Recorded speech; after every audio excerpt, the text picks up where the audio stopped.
I am going to talk about the spousal open work permit for international students.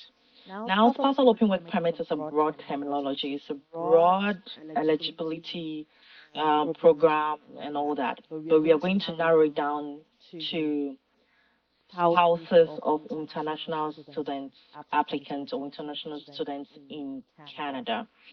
Okay. I don't know everything, right? I do not know everything in Canada. Some of the information I have, I get them late, or I'm being prompted by my followers, or maybe, somehow I just happen to find it but a little late than usual. So that should tell you that I am just a human being trying to help all of us out, okay? And so when I put any information here, I would really love that you go behind me and you make the effort to find out if whatever I'm saying here is real or is true. Because, of course, sometimes immigration also changes some requirements to their programs, okay? So every day there is an update, so you need to find out. Sometimes I say things here, and then maybe tomorrow something might have changed. And so what applies to today definitely will not be the same as tomorrow, okay? As long as immigration consent. So yeah, let's just move on to the spousal open work permit. Now, who can apply for spousal open work permit if you are an international student applicant? Now, number one, if you want to relocate to Canada as an international student and you are married or you are in a common law relationship, there is an advantage for you because your spouses or your dependents can join you or can accompany you to Canada.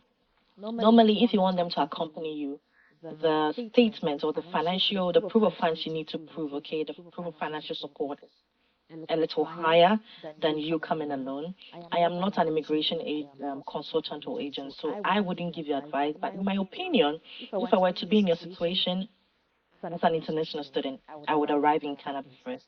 More so because it is so hard to, come as a family and get settled initially with regards to accommodation and jobs. So, the main applicant who is an international student, I would, gladly come to Canada and settle, find accommodation in a job at least before and start my program before I help or assist my partner or my spouse or my dependents to join me in Canada.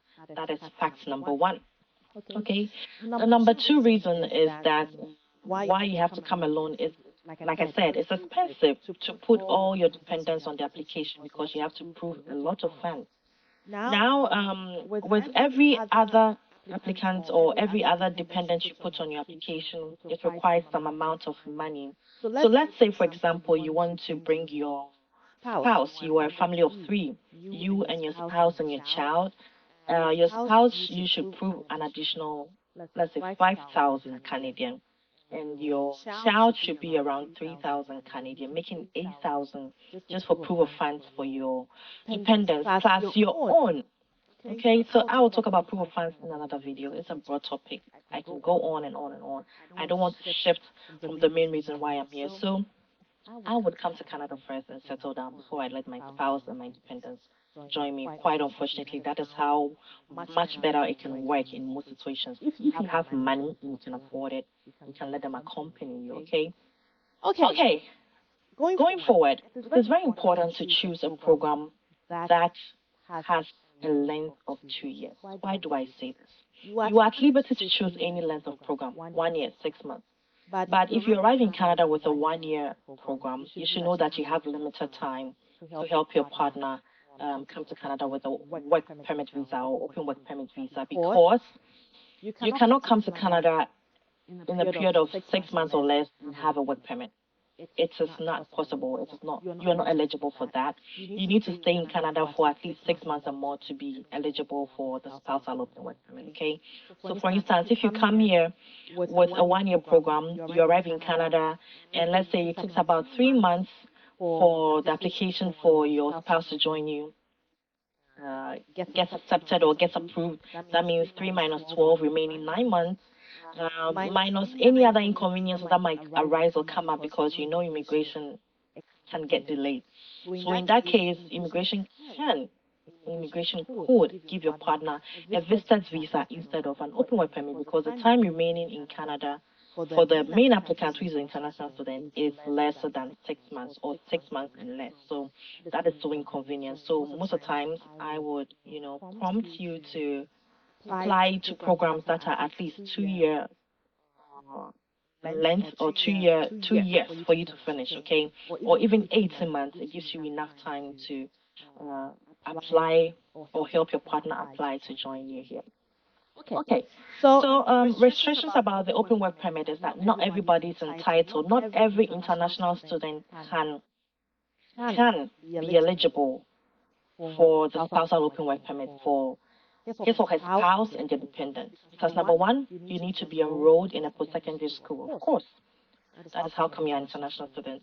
Number two, you need to be in school. You should arrive and actually take up your classes, register for your course, and go to school. That means you should be a full-time student. A full-time student doesn't mean you've arrived in Canada on a student permit and so you're a full-time student. No, you actually have to go to class full-time. Okay, that is the definition of a full-time student. Go to class. So if for some reason you arrive and then you've deferred your course, you cannot apply. You can, but it will be refused. So you better save your money and then wait till when you go back to school and then you can apply. So you have to be in school to apply for your spouse to join you. Okay. Number three is, which am I on? I don't know, but let me just go on. Is that not every student in any post-secondary school can be eligible for the spousal open work permit for their spouses and dependents.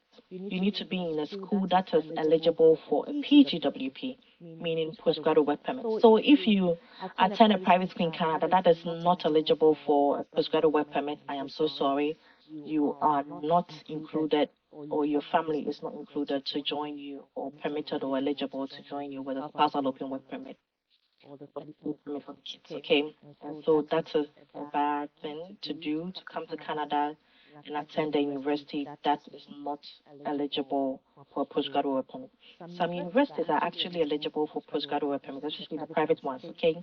But some programs, even in these private institutions, are not postgraduate work permit eligible. So you might want to check. I will show you how to check on the immigration website how to find out if your program in a school is eligible for postgraduate work permit. Okay, I will do that right after this video. So that's about it. You should be very careful about the schools you choose, like I said. And then yes. So number three is, assuming that you come to Canada as an international student, you are a man or you are a woman, you are an international student, you want to change dependents. I mean, what should I say? Like, you arrive in Canada as an international student, okay? And for some reason, you are the man. The men usually do that. I get that question a lot. And they say, Sister Angie, I want my spouse to also apply for a study visa and join me with a study permit.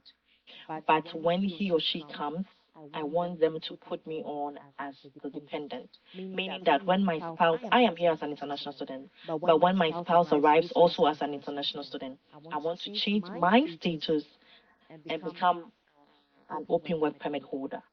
Is that it's not possible. The moment you get a study visa or a student permit and arrive in Canada, no matter what condition you have, okay, you cannot change your permit to become a work permit holder on the application of your spouse. I hope you understand this correlation. Okay, let me go once again. Assuming that I come here as an international student, okay, and I feel like, oh, things are so hard for me. Okay, why don't I let my husband also join me as an international student? So that when my husband comes, I can switch from being a student and become a worker on my husband's application.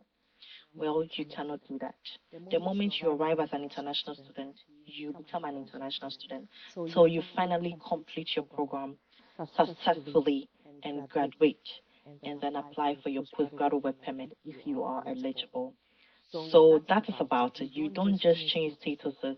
Actually, it is very difficult for a student to have even an LMIA, okay, than a visitor who just arrived, because employers are willing to employ people who are available to work full time. And as an international student, you cannot work full time. And so, even when you arrive in the country and you are seeking other opportunities for work permits or open work permit something or closed work permit, whatever you want to call it, you are not viable for that because you breach it. Okay, and employers wouldn't want to give you LMIA because, of course, you are a student and you cannot work full time. So they'll rather give it to visitors than students. I mean, that's the correlation. That's how it works. And moreover, you signed up. Like I always tell my followers, you signed up on the agreement. Most of us are so desperate. We want to come to Canada. I understand where we are coming from is some fire. We want to make a living. We want to relocate and be better. Okay, we believe in that, right? I do. I'm actually vouching for all of us to come to Canada and know what is inside. But also, you need to take precautions and plan because this place is different. It's a whole new journey for all of us. So you need to take precautions and be aware of the decisions you make when you're coming in as whatsoever you want to come in. So basically that is what I came here to tell you with regards to the spousal open work permit and who can apply and who is eligible. Know this and know peace and make sure that you stay glued to immigration news. There is no harm in visiting their sites. There is no harm in contacting them. There is no harm in calling them or doing any other thing to make sure that you remain in Canada as a legal resident, okay? So this will I hope you today. I'll be back with another video. Please subscribe to my channel. Let's hit 1,000, please. And follow me on all my other social media platforms on Facebook as the Angela Ifiasapon or on TikTok as Thank you.